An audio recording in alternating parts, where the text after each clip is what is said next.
दिव्या शहर में अपना एक मोमोज का ठेला लगाया करती थी। दिव्या बहुत ज़्यादा ईमानदारी से अपने मोमोज का व्यापार किया करती थी।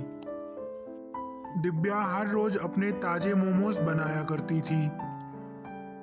दिव्या के ठेले के सामने एक गिन्नी नाम की औरत भी अपना समोसे का ठेला लगाया करती थी। उसके समोसे बहुत कम बिका करते थे, तो गिन्नी हमेशा दिव्या से बहुत ज़्यादा जलती रहती थी।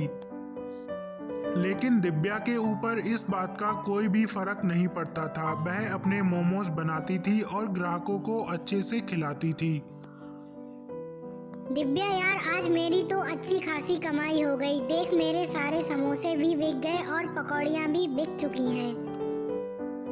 गिन्नी, ये तो बहुत अच्छी बात है। तूने आज अपने सारे समोसे और पकौड़ियाँ बहुत जल्दी बेच दी। लेकिन तू एक दिन बासी समोसे क्यों बेच देती है? इतने में दिव्या के ठेले पर दो ग्राहक आ जाते हैं।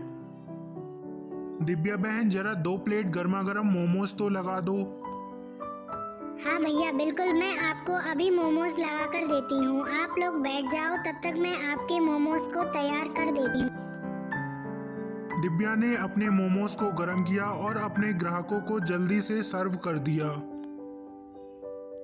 हर कोई दिव्या के मोमोज की बहुत तारीफ किया करता था। ग्राहक आते, मोमोज खाते और तारीफ किया करते थे। व्यापारी जी, आप कहीं के व्यापारी हो, लेकिन आपको पैसे तो देने पड़ेंगे। बहन जी, मैं पैसे देने को कब मना कर रहा हूँ, लेकिन मेरा पर्स कहीं गुम हो गया है। वह मिल ही नहीं रहा है। गिन्नी की भड़कती हुई आवाज को सुनकर दिव्या वहां पर दौड़ी दौड़ी आई और बोली, गिन्नी, क्या बात है? तू इतनी जोर जोर से क्यों चिल्ला रही है? मेरे ग्राहक भी तेरे ठेले की ओर ही देख रहे हैं। दिव्या, ये व्यापारी पता नहीं कहां से आया है। इसने पकौड़ी और समोसे खा लिए, लेकिन पैसे नहीं दे रहा। कह रहा मेरा पर्स गुम हो गया है। गिन्नी, जब मैं शाम को घर वापस जाऊंगी तो तेरे पैसे देकर जाऊंगी, लेकिन तू इस व्यापारी अतिथि से कुछ मत कहे। दिव्या ने व्यापारी से कहा।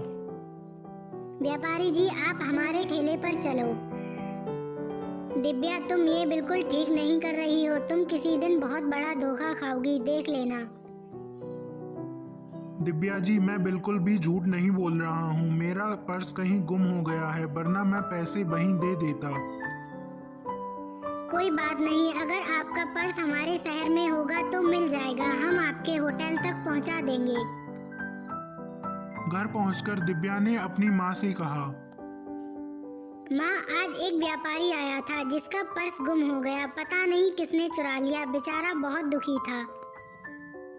हाँ बेटा, वो पता नहीं कहाँ से आया होगा। उसका पर्स किसी ने चुरा लिया। दिव्या दीदी, देखो मेरे पास ये कितना प्यारा सा पर्स है। पता नहीं इसमें किसके पैसे भी रखे हैं। चिंकी, ये तुझे कहाँ से मिला? तू ये कहाँ से लेकर आई है? क्या तुझे ये तेरे घर पर मिला था? हाँ दिव्या दीदी, जब आज मम्मी मेरी ठेले से आई थी तो ये पर्स साथ लेकर आई थी। उन्होंने इसे छुपा के रखा था। मैं खेलने के लिए ले आई। दिव्या चिंकी को लेकर उसके घर पहुंचती है। गिन्नी, चिंकी इस पर्स से खेल रही है। ये पर्स तो उसी व्यापारी का लग रहा है। हाँ दिव्या, तूने बिल्कुल सही पहचाना। ये पर्स मैंने पैसों के लालच में चुरा लिया था। गिन्नी ने दिव्या को पर्स वापस कर दिया और कहा, जाकर उस व्यापारी को लौटा देना। दिव्या अपनी माँ के साथ उस व्यापारी के होटल पहुंचती है। व्यापारी जी, हमने आपका पर्स ढूंढ लिया। लो आपका ये पर्स, और आपके पैसे भी इसमें सलामत हैं।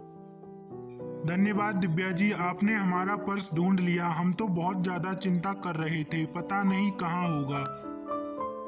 दिव्या जी, अभी हमारी शादी नहीं हुई है और हमें तुम्हारी जैसी ईमानदार लड़की की जरूरत है।